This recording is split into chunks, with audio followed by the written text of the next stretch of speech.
જય હિન્દ મિત્રો, village of physical defence એકેડેમીમાં તમારા બધાનું ફરીથી હાર્દિક સ્વાગત છે. તો કેમ છો બધા મિત્રો?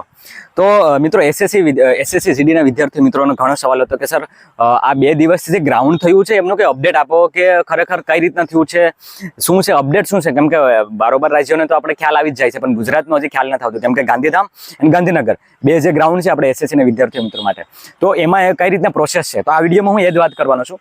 અને લાસ્ટમાં એ બી કહીશ કે તમારે હવે ધ્યાન શું રાખવાનું છે આગળ, કેમ કે હાઇટમાં એન્ડ ઘણા ખરામાં વિદ્યાર્થી મિત્રો નીકળે છે, કેટલા વિદ્યાર્થી મિત્રો નીકળે છે એ બી હું કહીશ. થોડુંક મેં જે માહિતી લીધી છે, એનાલિસિસ કરી છે, એના આધારે હું તમને કહીશ. તો અગર જો નવા હોય વિડીયોમાં તો પ્લીઝ લાઇક શેર સબસ્ક્રાઇબ કરજો અને તમારા મિત્રો હોય શેર કરાવડાવજો. તો પહેલાં વાત કરીએ કે જે ડે 1 હતો, બરાબર, તો ડે 1માં ઘણા વિદ્યાર્થી મિત્રો ફેલ થયા છે. યસ, ઘણા વિદ્યાર્થી મિત્રો ફેલ થયા છે કેમ કે એને ટાઈમ થોડોક નહોતો મળ્યો. એન્ડ બીજી વસ્તુ એ કે એમને ખ્યાલ નહોતો આવ્યો કે કઈ રીતના કરવાનું છે, તો એ થોડાક ફેલ થઈ ગયા છે. પણ બહુ ફેલ નથી, મતલબ 100માંથી વિદ્યાર્થી મિત્રો ફેલ થયા છે, 35-40 ની આજુબાજુ ફેલ થયા છે. આપણે ગુજરાતની વાત કરું છે. ડે 2માં પણ સેમ કેસ રહ્યો છે, થોડા ઘણા વિદ્યાર્થીઓ પાસ થયા છે.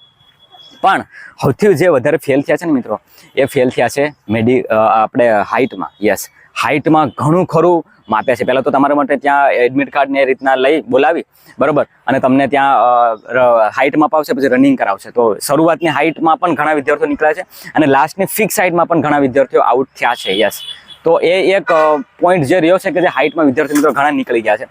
એન્ડ બીજી વસ્તુ રનિંગમાં, તો રનિંગમાં એટલો બધો વાંધો મોસ્ટ ઓફ ધી કેસ નથી રહ્યો, કે જેનું રનિંગ નોર્મલી 22 ની આજુબાજુ થતું હતું ને મિત્રો, બરોબર, એ આરામથી 23 ની આજુબાજુ થતું હતું ને એ આરામથી ત્યાં પૂરું કરી નાખ્યું છે.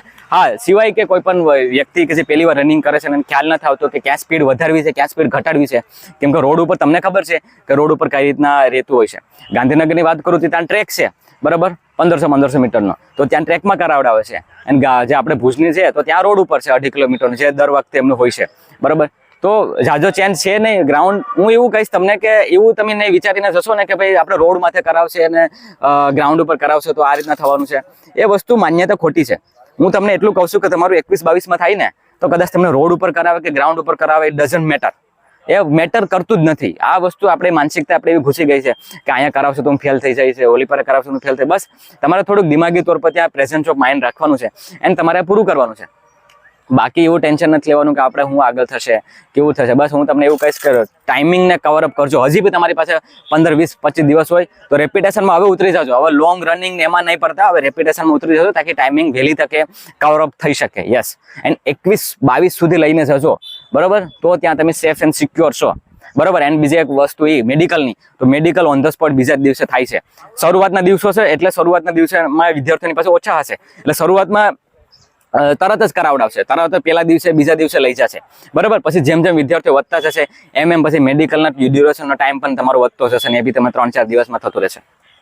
તો એ એક પોઈન્ટ છે, ધ્યાન રાખજો કે અગર જો આ લાસ્ટમાં જે મેં તમને કીધું છે કે ગ્રાઉન્ડના 2-3 દિવસ પહેલા શું ધ્યાન રાખવી, તો 2-3 દિવસ પહેલા રનિંગ સાવ બંધ કરી દેજો. સાવ એટલે મતલબ જોગિંગની રીતના કરજો, સ્ટ્રેચિંગ ઉપર આવી જજો, બરાબર. બોડીને રિકવરી કરાવજો. ઇલેક્ટ્રોલનું પાણી મેં કીધું હતું વિડીયોમાં કે ઇલેક્ટ્રોલના અઠવાડિયાના તો તમારે એમાં જ આવવું પડશે, બરાબર. એ વસ્તુની ખાસ ધ્યાન રાખજો. થોડોક ફરક પડે, હા મિત્રો, ઘણો ફરક પડે, બરાબર. એટલે આ એક નાની વસ્તુ દેખો.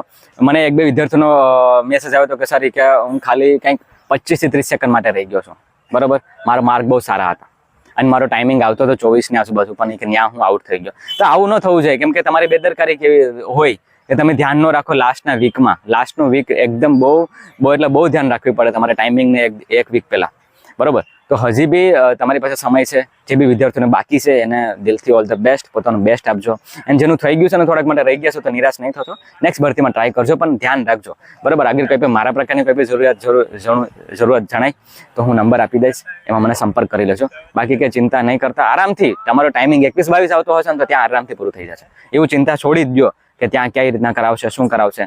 સેમ ટુ સેમ બધું પ્રોસેસ જે લાસ્ટ ટાઈમ હતી એ જ છે. બસ એક વસ્તુ એ ચેન્જ થઈ ગઈ છે કે મેડિકલ તરત જ કરાવડાવે છે, જાજો કે ચેન્જ છે નહીં. છતાં પણ તમારો કોઈ સવાલ હોય તો મને જરૂરથી જણાવજો. હજી બી 20-25 દિવસ, 30 મહિનો દિવસ બાકી છે, ટાઈમિંગ નથી આવતો, તો મારો સંપર્ક કરજો, હું તમને જરૂરથી એમાં હેલ્પ કરીશ. બાકી મળીએ પાછા નેક્સ્ટ વિડીયોમાં. ત્યાં સુધી મને રજા આપો. જય હિન્દ.